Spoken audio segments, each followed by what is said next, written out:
don't usually comment on the endless stream of terrible events making headlines in the news, and I have many reasons for this. But this week, I'm making an exception. And this exception that I'm making is regarding the news scandal surrounding His Holiness the Dalai Lama.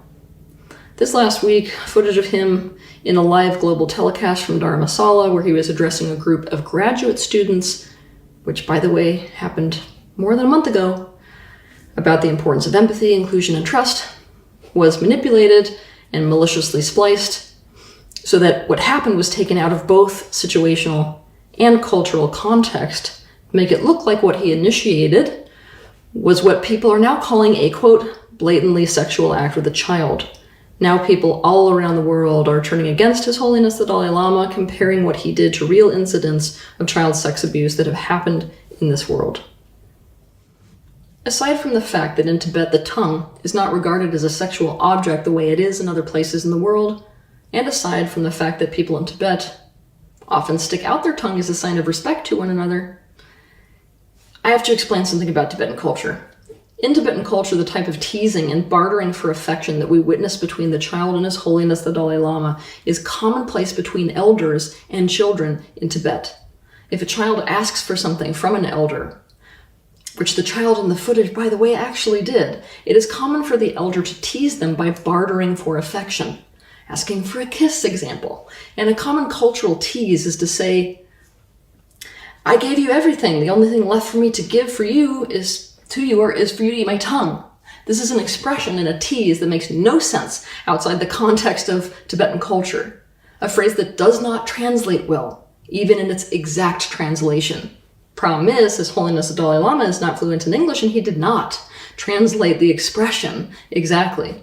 He said the word, suck my tongue, instead. And just like that, the Tibetan cultural expression was, quote, lost in translation. If you take the time to go watch the entire clip, not the viral edited clip, you will see not only the playful, affectionate, teasing, compassionate, praying and teaching nature of the entire exchange, which was initiated by the child, you will see that the child's mother is in fact on stage the entire time, sitting just one person away from His Holiness the Dalai Lama. What you will see between His Holiness the Dalai Lama and the child is quite frankly exactly how Tibetan elders show affection with a child. It's an exchange that defines Tibetan culture, especially in the years past. There is nothing sexual. I repeat, nothing sexual or abusive going on between His Holiness the Dalai Lama and the child who is depicted in the footage. I'm not only saying this as a very traveled spiritual leader, I am also saying this as a survivor of childhood sex abuse myself. What this incident does is it puts a massive spotlight on some of the biggest barriers to harmony that we face in this world. Serious cultural differences, serious language barriers, and also the media being deliberately manipulated and weaponized.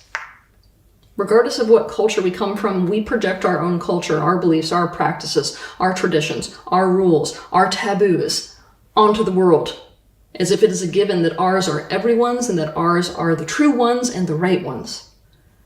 And everyone draws conclusions and makes assumptions according to their own cultural bias.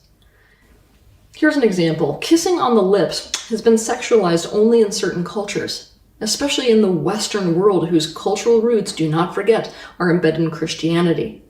If you travel to foreign countries, what you will immediately see is that social norms in one culture seem not only weird, but offensive and downright wrong to people from other cultures, and this serves people looking to use the media to weaponize the world against someone they want to take down. I'm well aware that by sticking my neck out on this one, I've made myself a target for cancellation yet again, but no part of my conscience can keep focused on just teaching what I teach and let this particular one go by me. What is being done to His Holiness the Dalai Lama is not okay, but more than that, I have a special message for the people of Tibet. To the people of Tibet, it may seem like the world has turned against you right now, not only because they have wrongly accused the man who is essentially a manifestation of the Tibetan nation, but also because they are failing to understand and are, quite frankly, demonizing your cultural practices, as if you needed any more of that in your lives. And for this, I am truly sorry. I need you to know that not all of us in the Western world are so unconscious as to let our projections, our own biases, our own assumptions, run away with the cart, so to speak. And I want you to know that I will not stand for this one. You do not stand alone in this one. I see exactly what is happening here, and the rest of the world needs to see it too. Have a good week. As many of you